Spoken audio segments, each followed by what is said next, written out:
Dollar ভিত্তিক অর্থনীতি যদি পড়ে যায় একবার, ডলার ভিত্তিক অর্থনীতি পড়া আর আমেরিকার পড়া একই কথা, আর আমেরিকার পড়ে যাওয়া আর গণতন্ত্রের বিলুপ্তি একই কথা। আর যেই দিন আমেরিকা পড়ে যাবে, গণতন্ত্র বিলুপ্ত হয়ে যাবে, ওই দিন অর্ধেকের বেশি মুসলিম দেশে খেলাফা কায়েম হয়ে যাবে, সময় লাগবে না।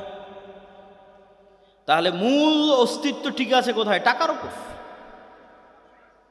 ওই যুগে মোহাম্মদ সাল্লাল্লাহু আলাইহি ওয়াসাল্লামের যুগের মদিনায় যেমন টাকার কন্ট্রোল ছিল ইহুদিদের হাতে, আজ 1400 বছর পর সারা পৃথিবীর টাকার কন্ট্রোল ইহুদিদের হাতে।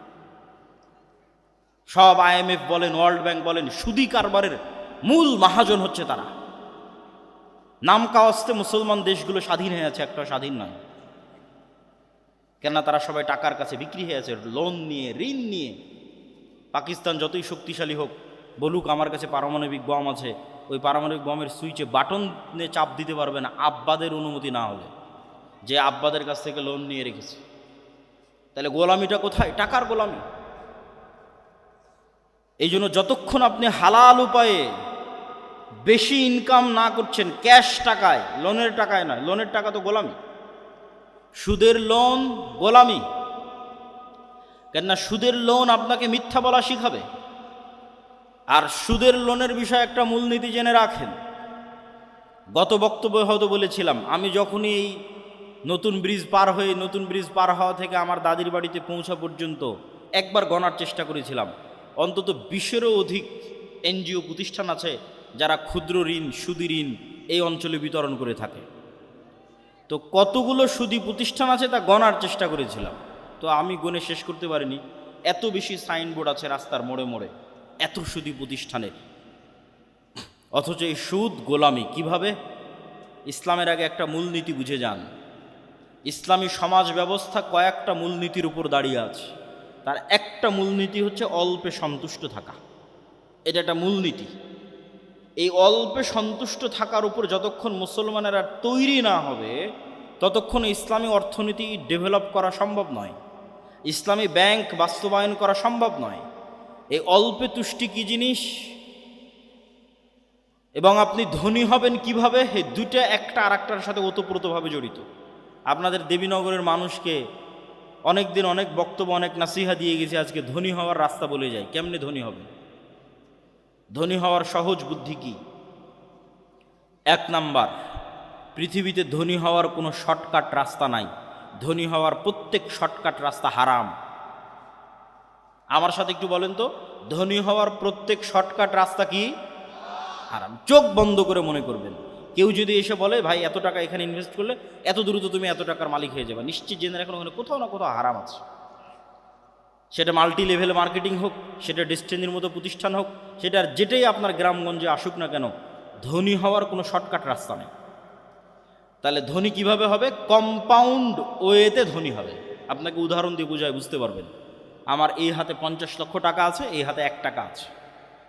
আপনাদেরকে আমি বললাম আপনি 50 লক্ষ টাকা নেবেন না এই 1 টাকা নেবেন, যে 1 টাকা প্রতিদিন দ্বিগুণ হবে। আজ 1 টাকা, কাল 2 টাকা, পরের দিন 4 টাকা, তারপরের দিন 8 টাকা, তারপরের দিন 16 টাকা।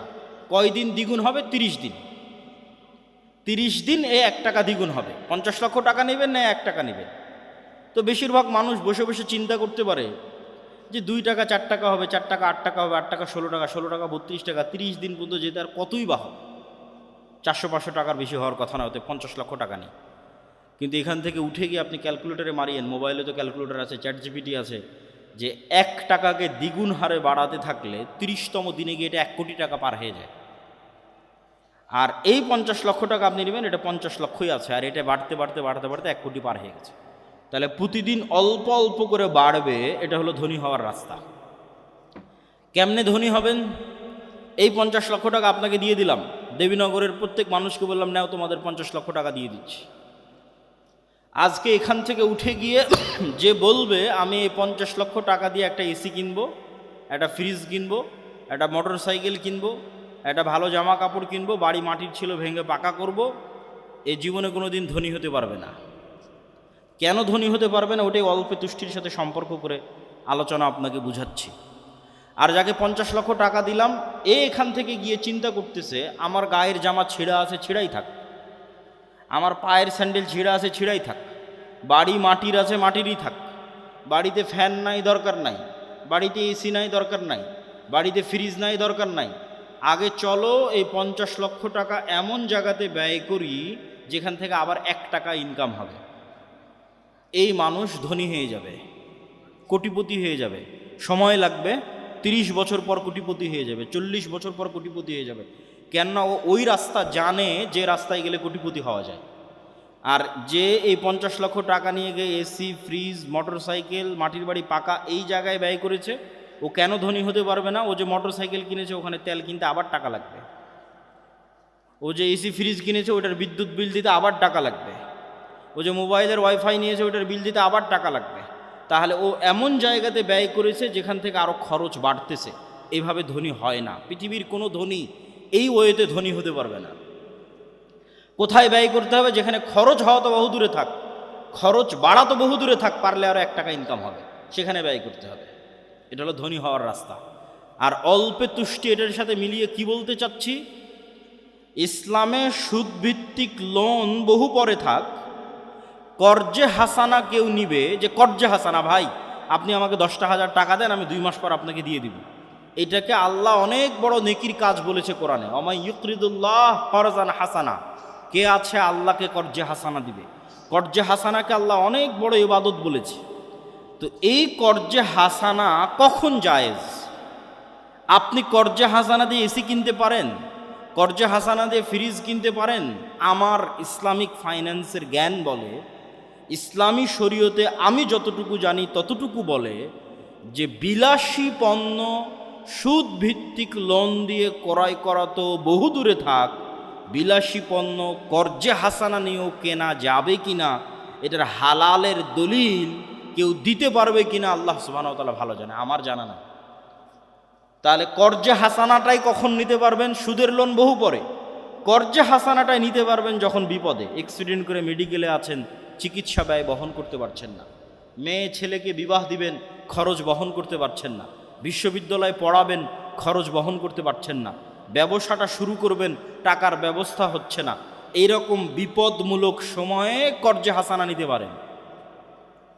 কিন্তু বিলাসী পণ্য, আমার ফ্রিজ না হলেও আমি খেয়ে বাঁচতে পারি, আমার এসি না হলেও আমি খেয়ে বাঁচতে পারি, আমার বাপদাদা বেঁচেছে, মোটর সাইকেল না হলেও আমি চলতে পারি, এই বিলাসী পণ্যগুলোর ক্ষেত্রে সুদি লোন তো বহু দূরের কথা, কর্জে হাসানাও হালাল কিনা তার প্রমাণ দেওয়া কঠিন আছে। কেননা ইসলামের অর্থনীতি দাঁড়িয়ে আছে অল্পে তুষ্ট থাকার উপর, অল্পে সন্তুষ্ট থাকার উপর। সম্মানিত উপস্থিতি, তো বক্তব্যের শুরুর এই অংশটুকু অর্থনীতির উপর, টাকা পয়সার উপর, দানের উপর দেওয়ার পিছনে কারণ এটাই ছিল, যারা আজকের প্রোগ্রামের আয়োজক তারা আপনাদের সহযোগিতার মুখাপেক্ষী। বেশি ইনকাম করতে হবে, বেশি ইনকাম আল্লাহ রাস্তায় দান করতে হবে, হালাল উপায়ে ইনকাম করতে হবে। চলেন বক্তব্যের মূল বিষয়বস্তুতে যাই। বক্তব্যের বিষয়বস্তু হচ্ছে উম্মতে মুহাম্মাদি গোলামি থেকে কিভাবে মুক্তি পাবে, দাসত্ব থেকে কিভাবে মুক্তি পাবে, দাসত্ব থেকে মুক্তি পাওয়ার রাস্তা কি। আব্দুর রহিম তো আপনাদের সামনে কিছু আলোচনা করলো এবং আমিও সংক্ষিপ্ত ইতিমধ্যে বলে ফেলেছি, একটা পয়েন্ট তো শেষ করে ফেলেছি যে অর্থনৈতিক মুক্তি ছাড়া গোলামি থেকে মুক্তি হয় না। আর অর্থনৈতিক মুক্তির জন্য সুদবিহীন, কর্জবিহীন ক্যাশ টাকার মালিক হতে হবে, তাহলে স্বাধীন, তাহলে আপনি আর গোলাম নাই। সুদবিহীন, কর্জবিহীন ক্যাশ টাকার মালিক হতে হবে, তাহলে আপনি ধনী হয়ে গেছেন, স্বাধীন হয়ে গেছেন, স্বাধীনতার পথে আপনার যাত্রা শুরু হয়ে গেছে। আপনার মাথা উঁচু থাকবে, কোনোদিন নত হবে না, আপনাকে পৃথিবীর কেউ কোনোদিন কিনে নিতে পারবে না। সম্মানিত উপস্থিতি, আর কি রাস্তা আছে গোলামি থেকে মুক্তির? 2টা শর্ত পূরণ করতে হবে, শতভাগ তাওহীদপন্থী মুসলিম এবং শতভাগ ঈমান বিল গায়বে ইয়াকিন। আবারও বলি, শতভাগ তাওহীদপন্থী মুসলিম, শতভাগ ঈমান বিল গায়বে ইয়াকিন। আল্লামা ইকবাল তার কবিতার মধ্যে লিখেছেন, ये दौर अपने বারাহিম কি তালাশ মে হ্যাঁ। আজকের মুসলমানদের মুক্তির একটাই রাস্তা, মুসলমানদের মধ্যে ইব্রাহিম আলাইহিস সালাম নাই। একটা মুসলমান ইব্রাহিম হতে পারল না।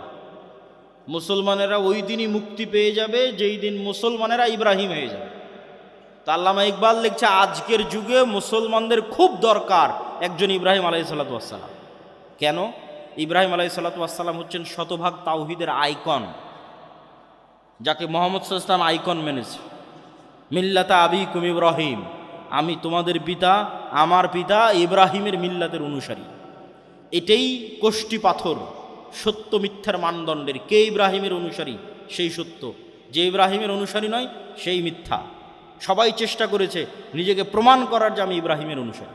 ইহুদিরাও চেষ্টা করছে প্রমাণ করার আমরা ইব্রাহিমের অনুসারী, খ্রিস্টানরাও চেষ্টা করছে প্রমাণ করার আমরা ইব্রাহিমের অনুসারী। আর মুহাম্মদ সাল্লাল্লাহু আলাইহি ওয়াসাল্লাম এসে কোরআন দিয়ে তাওহীদ দিয়ে চ্যালেঞ্জ দিয়েছেন যে আমি ইব্রাহিমের উত্তরসূরি, আমি ইব্রাহিমের অনুসারী। কেন ইব্রাহিম ছিল শতভাগ তাওহীদপন্থী, আমি মুহাম্মদ সাল্লাল্লাহু আলাইহি ওয়াসাল্লাম শতভাগ তাওহীদপন্থী। তাওহীদের আইকন ইব্রাহিম আলাইহিসসালাতু ওয়াসসালাম।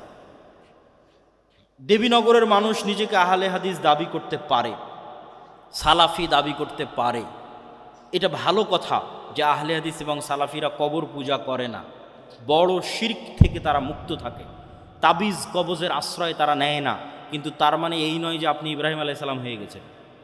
ইব্রাহিম আলাইহিস সালাম হওয়া অনেক দূরের পথ। কি পার্থক্য আছে আপনারা ইব্রাহিম আলাইহিস সালামের মধ্যে? ছোট্ট উদাহরণ দিলে বুঝবেন। আপনি দেবীনগরের একজন আহলে হাদিস সালাফি বলে নিজেকে দাবি করছেন, কবর মাজারে গিয়ে সিজদা দেন না, বড় শিরক থেকে মুক্ত, কিন্তু আপনি আবার বিড়ি এবং সিগারেটের নেশায় আসক্ত।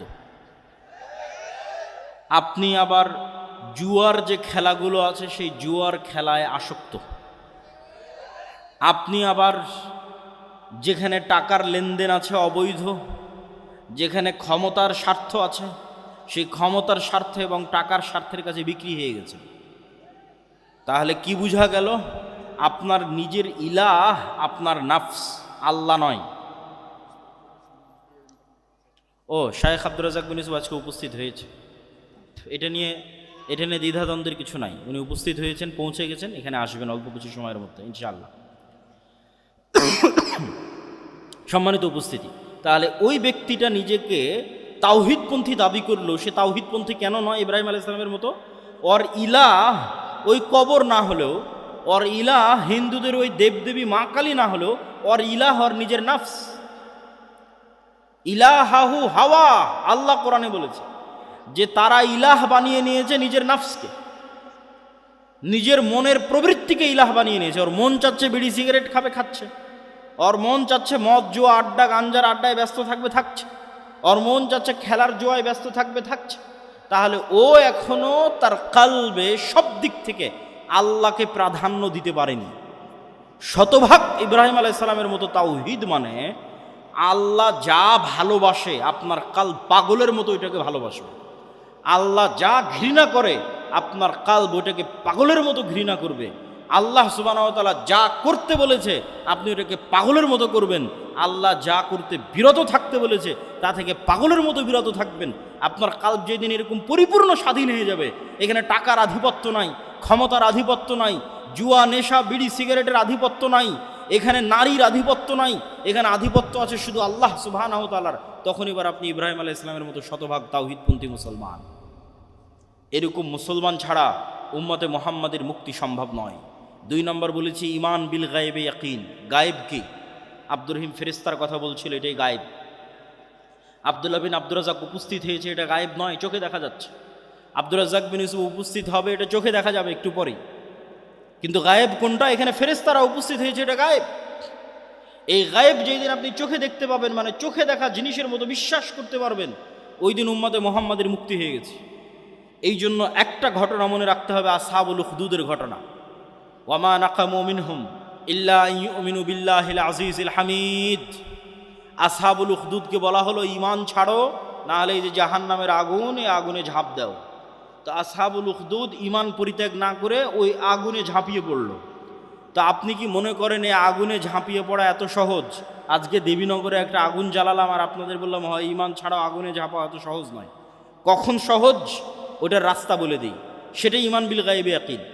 ওই আসহাবুল উখদুদ ওই আগুনের মধ্যে আগুন মনে করে ঝাঁপিয়ে পড়েনি। ওরা দেখতে পাচ্ছিল চাক্ষুষ যে আগুনই তো জান্নাত, এটা দেখতে পেয়েছে যে আমরা যে আগুনের মধ্যে ঢুকছি আমরা তো জান্নাতে ঢুকতেছি।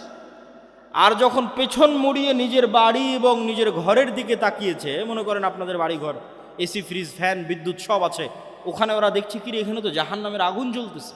দেখতে পাচ্ছে যে আমি যদি আমার বাড়িতে ফিরে যাই তো ওখানে তো জাহান্নামের আগুন জ্বলছে, আর যদি আগুনের মধ্যে ঢুকে যাই তো এখানে তো জান্নাত দেখতে পাচ্ছি। এটা যতক্ষণ দেখতে না পাবেন, ভিজুয়ালাইজ না করতে পারবেন, আপনার ঈমান যতক্ষণ ওই পর্যায়ে না যাবে, ততক্ষণ পৃথিবীর মুসলমানদের মুক্তি সম্ভব নয়, বাংলাদেশের মুসলমানদের মুক্তি সম্ভব নয়। এই জন্য আমি বলেছি অন্তত 20% বাংলাদেশের মুসলমানকে লাগবে যে শতভাগ তাওহীদে বিশ্বাসী, যার ঈমান বিল গায়েব ইয়াকিনের লেভেলে শতভাগ, অন্তত 20%। নাহলে ইসলামী খেলাফত, ইসলামী রাষ্ট্র প্রতিষ্ঠা করা সম্ভব নয়। আপনি আমাকে আজকে যদি ক্ষমতায় বসান বাংলাদেশের, আজকে যে আব্দুল্লাহ বিন আব্দুর রাজ্জাক আপনাকে বাংলাদেশের ক্ষমতা দিয়ে দিলাম, আমি না, বাংলাদেশের সবচেয়ে পরহেজগার মানুষকে ক্ষমতা দিয়ে দিলেন, আল্লাহওয়ালা মানুষকে, কালকে বাংলাদেশের ক্ষমতায় বসে ঘোষণা দিলাম আজ থেকে বাংলাদেশে ইসলামী আইন অনুযায়ী চলবে। ঘোষণা দেওয়ার 1 সেকেন্ডের মধ্যে আমেরিকা, ভারত থেকে শুরু করে যত দেশ আছে সব অর্থনৈতিক বয়কট দেবে, ডলার আসা বন্ধ হয়ে যাবে, IMF, ওয়ার্ল্ড ব্যাংক তার লোন ফেরত চাইবে, বিদ্যুৎ সাপ্লাই বন্ধ হয়ে বলল, গাজার সুন্নাতের অনুসরণের কথা বলল।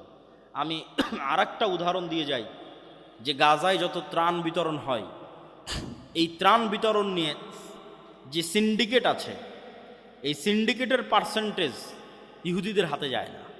এই সিন্ডিকেট জর্দান, মিশর এবং ওই ফিলিস্তিনের অভ্যন্তরের মুসলমান, এদের টপ লেভেলের যারা আছে এরা এই সিন্ডিকেট মেনটেন করে। তাহলে মিশরে যেই জিনিসের দাম 10 টাকা, গাজার মধ্যে ওই জিনিসের দাম 500 টাকা। কে বাড়ালো 500 টাকা?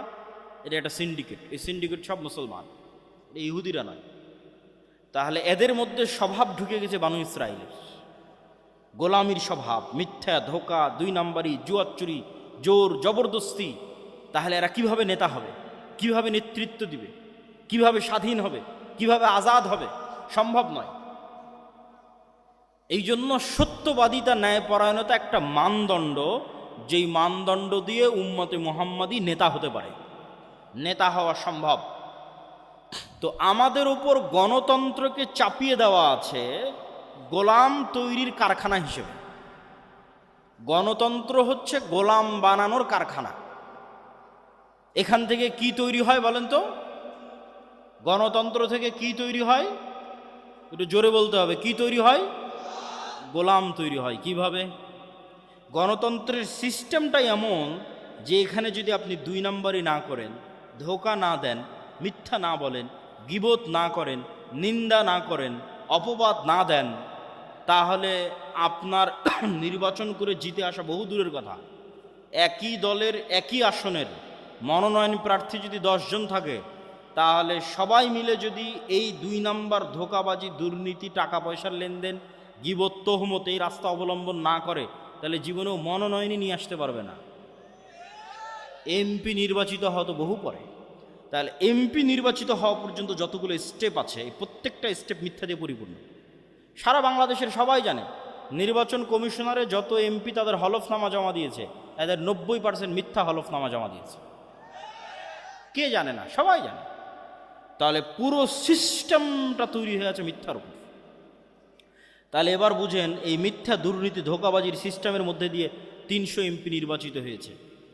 এই 300 এমপি আমার এবং আপনার কাছে নেতা, কিন্তু আল্লাহর দৃষ্টিতে এরা সব গোলাম।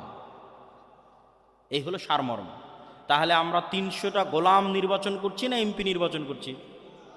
একটু জোরে বলতে হবে, সাহস নাই নাকি আপনাদের? গোলাম নির্বাচন করছি। এই গোলাম যেহেতু একদম নিম্ন লেভেল থেকে দুর্নীতি করে অভ্যস্ত, এই গোলাম যেদিন এমপি হবে, এই গোলাম যেদিন মিনিস্টার হবে, এই গোলাম যেদিন প্রাইম মিনিস্টার হবে, সেই দিন এই গোলামকে কিনে নেওয়া ভারত আর আমেরিকার 2 মিনিটের ব্যাপার। কেন না, ও তো আগে থেকেই টাকার কাছে বিক্রি হয়ে আছে। তাহলে যতক্ষণ আপনি সত্যবাদিতা, ন্যায়পরায়ণতার উপর না দাঁড় করাতে পেরেছেন জাতিকে, ততক্ষণ পর্যন্ত নেতা তৈরি হবে না, গোলাম তৈরি হবে। সে এমপি হলেও গোলাম, সে মিনিস্টার হলেও গোলাম, সে প্রাইম মিনিস্টার হলেও গোলাম। এই জন্যই তো শরীফ ওসমান হাদির মতো যুবকেরা, যারা এই গণতন্ত্রের মতো নিকৃষ্ট এই পদ্ধতির মধ্যে থেকেও চেষ্টা করেছিল সত্যবাদিতা, ন্যায়পরায়ণতার উপর অটল থাকতে, গণতন্ত্র তাদের সহ্য করতে পারেনি, গুলি করে উড়িয়ে দিয়েছে। কেননা এটা হুমকি। এরকম সত্যবাদী, এরকম ন্যায়পরায়ণ 500 জন যুবক, এরকম ন্যায়পরায়ণ, সত্যবাদী, শিক্ষিত, জ্ঞানী গুণী 500 যুবক যদি বাংলাদেশে তৈরি হয়ে যায়, তাহলে শুধু বাংলাদেশে ইসলাম প্রতিষ্ঠা সম্ভব নয়, সারা পৃথিবী বিজয় করা সম্ভব। কিন্তু এই গুণগুলো থাকতে হবে। ইমান বিল গায়বে ইয়াকিন থাকতে হবে, শতভাগ তাওহীদ থাকতে হবে, জ্ঞান এবং শিক্ষা থাকতে হবে, সত্যবাদিতা ন্যায় পরায়ণতা থাকতে হবে, অর্থনৈতিক মুক্তি থাকতে হবে। আর সর্বশেষ দুটো জিনিস লাগবে আল্লাহর সাহায্যের জন্য, যেটা বলে আমার বক্তব্য শেষ করব। আল্লাহর সাহায্য ছাড়া আল্লাহর সাহায্য ছাড়া ইসলাম এবং মুসলমানদের মুক্তি সম্ভব নয়। আল্লাহর সাহায্য ছাড়া ইসলাম এবং মুসলমানদের বিজয় সম্ভব নয়। ইসলাম এবং মুসলমানদের বিজয়ের পূর্ব শর্তই আল্লাহর সাহায্য। আমি আপনি কে? মুহাম্মদ সাল্লাল্লাহু আলাইহি ওয়াসাল্লামের বিজয় হয়নি আল্লাহর সাহায্য ছাড়া। উনি বদরে বিজয় নেওয়ার জন্য আগের রাতে লম্বা সালাত আদায় করছেন। আবু বকর রাদিয়াল্লাহু তাআলা আনহু বলছেন, কাফাকা মুনাশাদাতাকা রাব্বাক, যথেষ্ট হয়েছে, এত দোয়া করতে হয়, এত লম্বা সালাত আদায় করতে হয়। কিন্তু মুহাম্মদ সাল্লাল্লাহু আলাইহি ওয়াসাল্লাম খুব ভালোভাবে জানেন, তিনি যত বড় নবী হন, যত বড় আল্লাহওয়ালা হন, যত সর্বশ্রেষ্ঠ রাসূল হন, আল্লাহ যদি তাকে সাহায্য না করে উনি জিততে পারবেন না।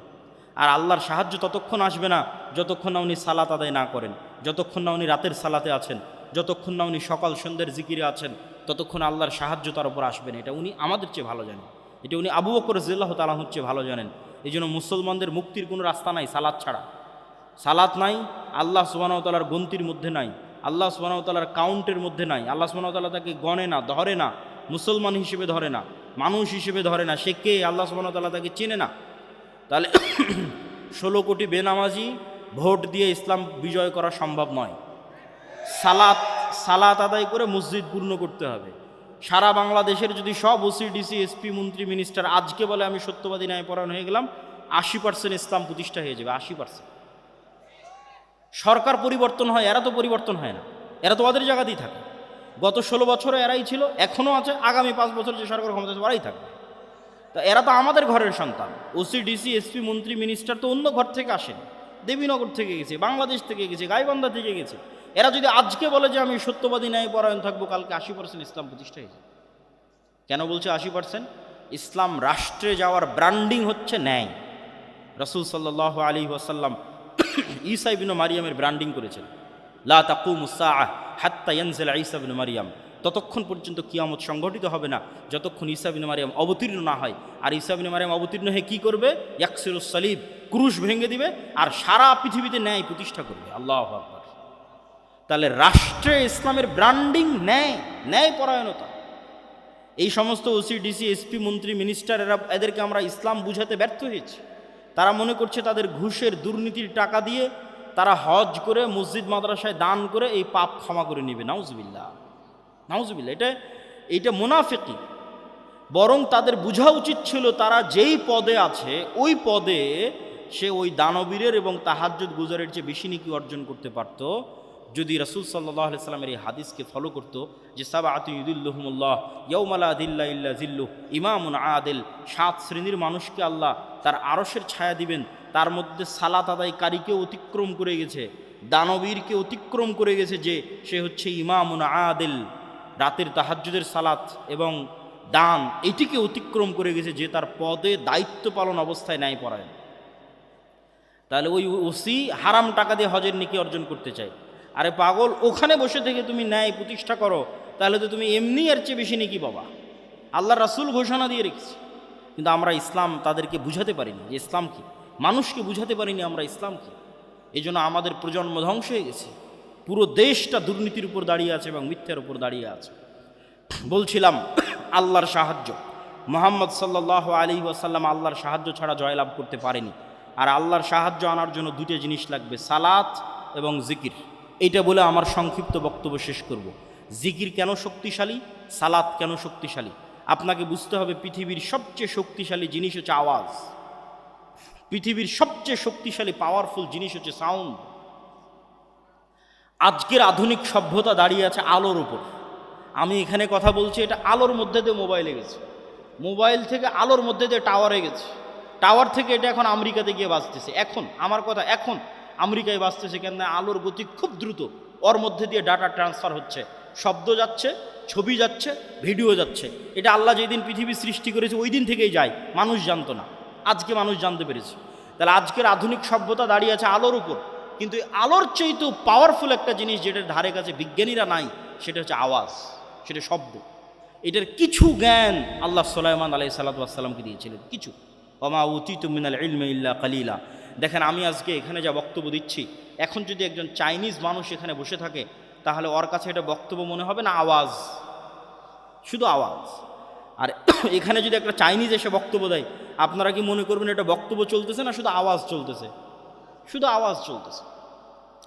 এইরকমই আওয়াজের একটা ফরম্যাট উচ্চারণ করলে এখানে যে পিঁপড়া চলতেছে, এখানে যে মাছি এবং মশা আছে, কোন আওয়াজ ওই মশা মাছি বুঝে ওটা যদি আমি উচ্চারণ করতে পারতাম ওই স্টাইলটা, যেমন আমি এখন একটা আওয়াজের ধরন উচ্চারণ করতেছি, ঠিক যখন আরবি বলতেছি ওটা আর এক ধরন, ইংরেজি বলতেছি ওটা আওয়াজের আর এক ধরন, তো আওয়াজের কোনো একটা ধরন উচ্চারণ করলে ওই মাছি বুঝতো যে আমি মাছিকে বলতেছি মাছি তুমি এখান থেকে উড়ে যাও, ও সাথে সাথে উড়ে যেত। আওয়াজের কোনো একটা ধরন উচ্চারণ করলে পাখি বুঝতো এবং পাখি আমার কথা বুঝে বলতেও পারতো, আমিও তার কথা বুঝতে পারতাম।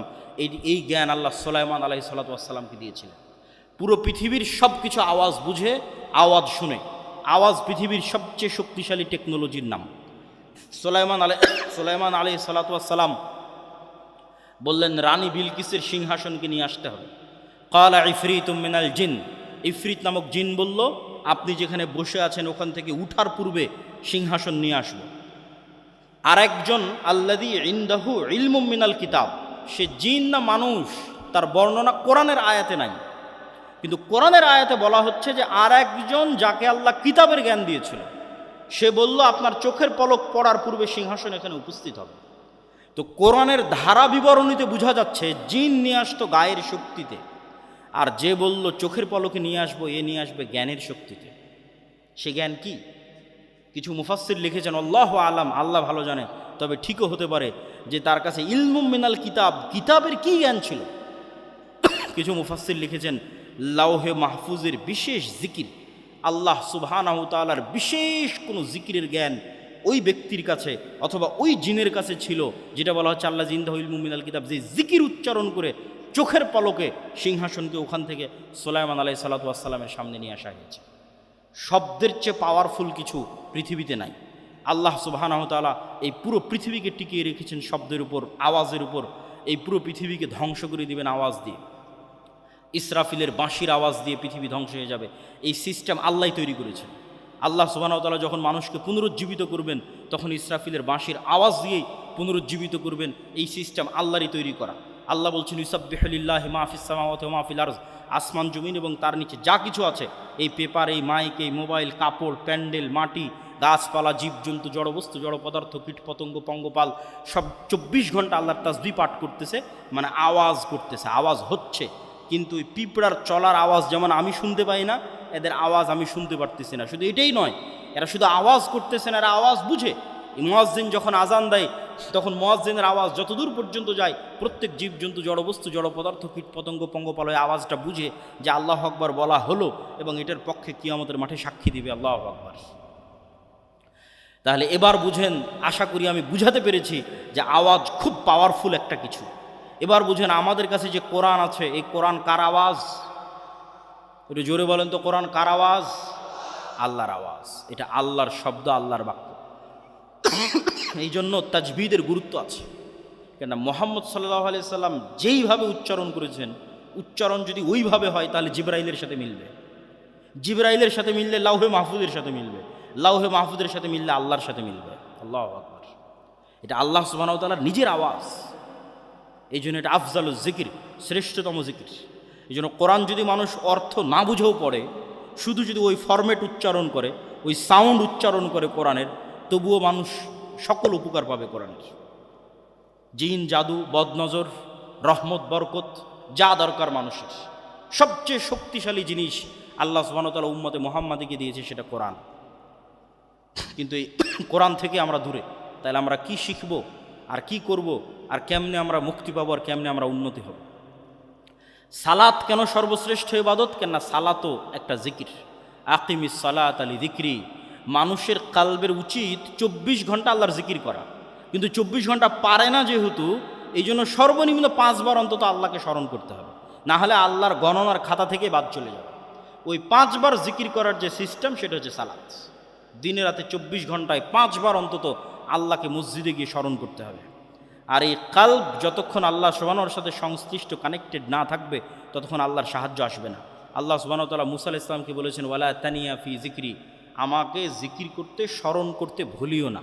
কল্পনা করেন, এমনি কল্পনা করেন যে মুসা আলাইহিস সালাতু ওয়াস সালাম এক সপ্তাহ থেকে সালাত আদায় করে না, এক সপ্তাহ থেকে আল্লাহর জিকির করে না, তাহলে আজকে যদি মুসা আলাইহিস সালাম লাঠি ছাড়ে সাপ হবে না। কেননা মুসা আলাইহিস সালামের কাল্ব আল্লাহর থেকে ডিসকানেক্টেড হয়ে গেছে। তাহলে ওনার হাতের যে লাঠি ওটাও ডিঅ্যাক্টিভেট হয়ে গেছে, আর কাজ করতেছেন, আর কাজ করবে না, অ্যাক্টিভেট নাই। যতক্ষণ এই কাল্ব আল্লাহর সাথে কানেক্টেড ততক্ষণ এই পিছনে যদি বিশাল ফেরাউনের বাহিনীও থাকে আর সামনে যদি বিশাল সমুদ্র থাকে তখন এই লাঠিও কাজ করবে। কেননা কাল্ব আল্লাহ সুবহানাহু ওয়া তাআলার সাথে সম্পৃক্ত আছে, কানেক্টেড আছে। এই জন্য উম্মতে মুহাম্মাদের বাঁচার রাস্তা সালাত, উম্মতে মুহাম্মাদের বাঁচার রাস্তা জিকির, এবং সালাতের ক্ষেত্রে 5 ওয়াক্ত সালাতের পরে রাতের সালাত। সালাতের এতটুকু বলে শেষ করি, আজকে আমরা যেই ইন্টারনেট, যেই মোবাইলের যোগাযোগের মাধ্যমে 1000 কিলোমিটার দূরে বসে থাকা আমেরিকার কোনো শিক্ষকের কাছে হয়তো ক্লাস করতেছি, জুমে, গুগল মিটে, লাইভে, হোয়াটসঅ্যাপে, ফেসবুকে সরাসরি দেখতেছি, এইটা যেমন প্রযুক্তি, এর চাইতে হাজারো লক্ষ কোটি গুণ শ্রেষ্ঠতম প্রযুক্তি হচ্ছে সালাত। যেটা জমিনে বসে থেকে যে কেউ এই প্রযুক্তি, এই মাধ্যম এটা অবলম্বন করে 7 আসমানে থাকা রব্বুল আলামিনের সাথে লাইভ কানেক্টেড হয়ে যেতে পারবে। বলেন আল্লাহু আকবার। আমি হাদিসের অনুবাদ আমার ভাষায় করলাম। রাসূল সাল্লাল্লাহু আলাইহি ওয়াসাল্লাম বলেছেন, মানুষ যখন সিজদার দিকে তাকিয়ে থাকবে এবং তার অন্তর যখন আল্লাহ সুবহানাহু ওয়া তাআলার সাথে কানেক্টেড থাকবে, সালাতে যখন দাঁড়াবে, যতক্ষণ সালাতে তার মনোযোগ থাকবে ততক্ষণ আল্লাহ সুবহানাহু ওয়া তাআলা তার মুখোমুখি থাকবেন। যখন সালাতে তার অন্তর অমনোযোগী হয়ে যাবে তখন আল্লাহ সুবহানাহু ওয়া তাআলার বান্দার মুখোমুখি থাকেন না। এটার ব্যাখ্যা ইবনুল কাইয়িম রাহিমাহুল্লাহ লিখেছেন যে আল্লাহ সুবহানাহু ওয়া তাআলা নূরের পর্দা সরিয়ে বান্দার সরাসরি মুখোমুখি হন। আর সেটাকে আমি আরও সহজ ভাষায় বুঝার জন্য বললাম যে জমিনে বসে থেকে রব্বুল আলামিনের সাথে, 7 আসমানের সাথে সরাসরি সংযোগ তৈরি করার পৃথিবীর একমাত্র প্রযুক্তি হচ্ছে সালাত। এই জন্য সূর্যগ্রহণে সালাত, চন্দ্রগ্রহণে সালাত, বৃষ্টি প্রার্থনায় সালাত, জানাজায় সালাত, বিপদ আপদে সালাত। সালাত ছাড়া উম্মতে মুহাম্মাদির বাঁচার কোনো রাস্তা নাই। জিকির ছাড়া, কোরআন ছাড়া উম্মতে মুহাম্মাদির বাঁচার কোনো রাস্তা নাই।